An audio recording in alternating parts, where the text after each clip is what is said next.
Iran ने अब Houthi विद्रोहियों को सिर्फ हथियार नहीं दिए, बल्कि यमन में मिसाइल और ड्रोन बनाने की फैक्ट्री तक खड़ी कर दी। ईरान ने यमन में तबाही की फैक्ट्री खड़ी कर दी है और यहां से जो हथियार बनेगा वो कहां इस्तेमाल होगा? वह इजराइल के खिलाफ ही इस्तेमाल होगा। इससे खाड़ी देशों की सुरक्षा और समुद्री व्यापार पर बड़ा खतरा मंडरा रहा है। यमन सरकार ने चेताया है, अगर समय रहते ये रोका नहीं गया तो ये तबाही दूर तक जाएगी। यमन सरकार बार बार दुनिया से गुहार लगा रही है कि हूती विद्रोहियों को रोको, नहीं तो ये तबाही दूर तक जाएगी। यमन में ईरान की बढ़ती दखलंदाजी को लेकर एक बार फिर से गंभीर चेतावनी सामने आई है। यमन सरकार का दावा है कि ईरान अब हूती विद्रोहियों को महज हथियार नहीं दे रहा है, बल्कि अपनी मिसाइल और ड्रोन फैक्ट्री ही यमन में शिफ्ट कर रहा है। माना जा रहा है कि ये फैक्ट्रियां सादा, हज्जा और राजधानी सना के आसपास लगाई जा रही है। इससे न सिर्फ यमन में हालात और बिगड़ सकते हैं, बल्कि पूरी खाड़ी और वैश्विक समुद्री व्यापार पर भी संकट गहरा सकता है।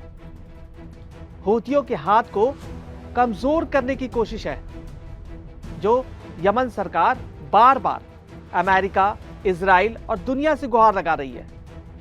और हूती को किसका समर्थन है? ईरान का। हूती यमन के नॉर्थ वेस्ट में रहने वाला एक अल्पसंख्यक ग्रुप है।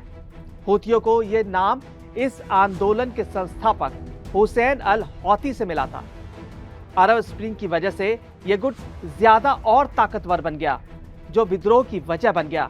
साल 2014 में हूती विद्रोहियों ने यमन की राजधानी सना को घेर लिया और उस पर कब्जा कर लिया था।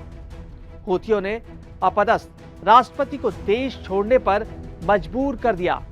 इसके बाद हूतियों ने यमन की 80% आबादी को कब्जे में ले लिया। हूतियों को मिल रही है ईरान की टेक्नोलॉजी। यमन अधिकारियों के मुताबिक हूती विद्रोहियों को अब सिर्फ पुराने हथियार नहीं दिए जा रहे, बल्कि उन्हें एडवांस टेक्नोलॉजी वाले बैलिस्टिक और हाइपरसोनिक मिसाइल टेक्नोलॉजी मिल रही है।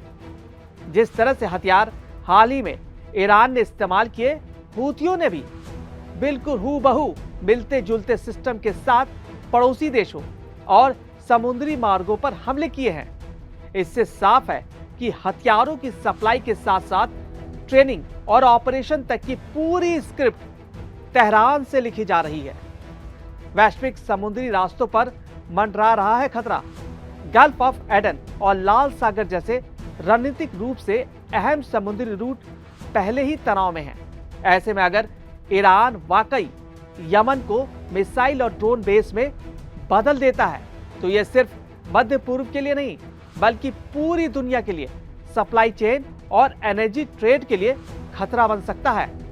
अमेरिकी अधिकारियों ने भी माना है कि हूती विद्रोही निकट भविष्य में अमेरिका के लिए भी स्थायी सिरदर्द बन सकते हैं। हूती विद्रोहियों की घरेलू तकनीक पर सवाल उठ रहा है।